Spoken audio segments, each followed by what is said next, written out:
5 Philippine mythical creatures that still terrify people today. Have you ever heard stories that made you afraid to go outside at night? In the Philippines, these stories have been passed down for hundreds of years.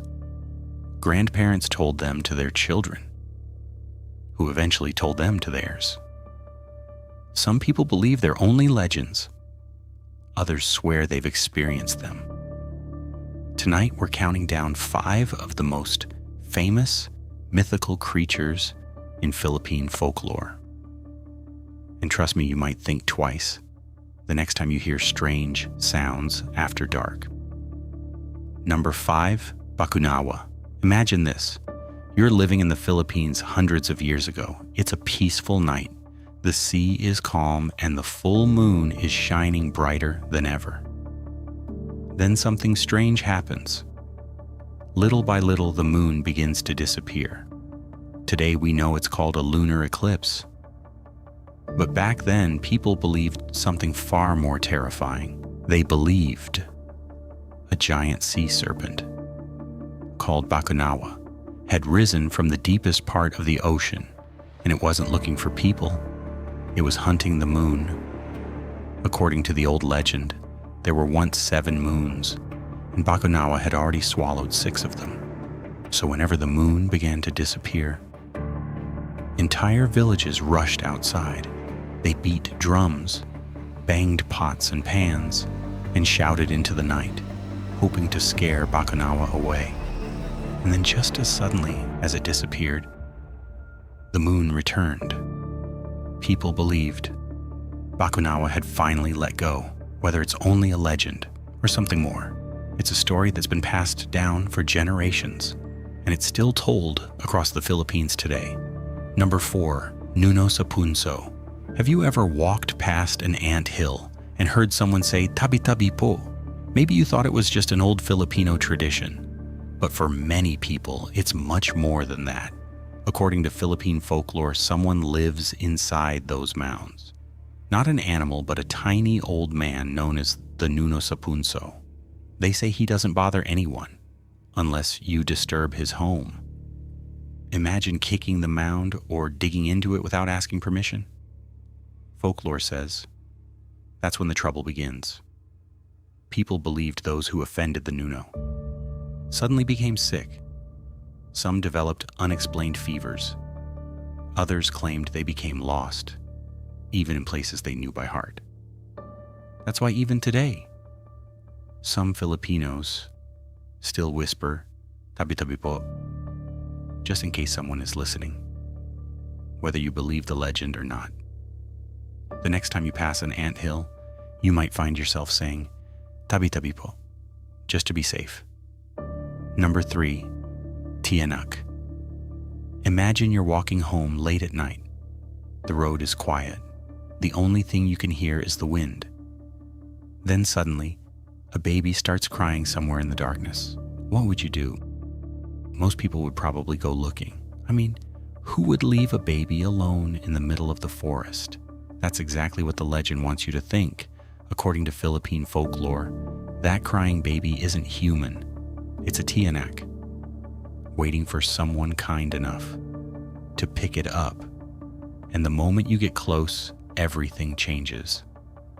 The innocent cries disappear, replaced by something no one ever wants to hear. The Tiyanak reveals its true form, and suddenly, you're no longer the one trying to help. You're the one trying to escape. That's why older generations warned children, never follow mysterious cries, especially after dark. So if you're ever alone and you hear a baby crying somewhere nearby, you might want to stop and think twice before you answer. Number 2, Tikbalang. Have you ever been so sure you were going the right way, only to realize you've somehow ended up back where you started? Imagine that happening in the middle of a dark forest, alone. According to Philippine folklore, that's exactly how the Tikbalang begins its game. You think you're walking forward, but somehow the forest refuses to let you leave.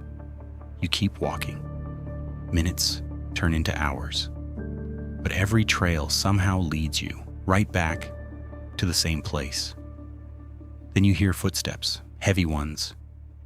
But when you turn around, no one's there. And that's when you finally see it, taller than any man, with the head of a horse and the body of a human, the Tikbalang, quietly watching you, some say. The Tikbalang enjoys confusing people, not because it's hungry, but because it likes watching them panic as they search for a way out. So if you're ever hiking and you suddenly feel like the forest is leading you in circles, maybe don't blame your sense of direction, because according to the legend, you might not be walking alone. Number 1, Aswang. If you grew up in the Philippines, chances are you've heard someone whisper this name before, Aswang. Just hearing that word was enough to make some kids run inside before sunset. They say the frightening part isn't how the Aswang looks. It's that you may never know who's hiding behind the face. According to old stories, an Aswang can live among ordinary people. By day, they look completely normal. But after sunset, that's when everything changes. Some legends say they fly through the darkness, searching silently while everyone else is asleep. And that's why, whenever dogs bark endlessly in the middle of the night, some older Filipinos still glance outside, just for a second, to make sure. Nothing is there. Maybe it's only another old legend, or maybe stories like these survived for generations. Because someone, somewhere, truly believed they were real. Which of these legends do you think is the creepiest? Have you ever heard a story or maybe even experienced something that made you question what's really out there?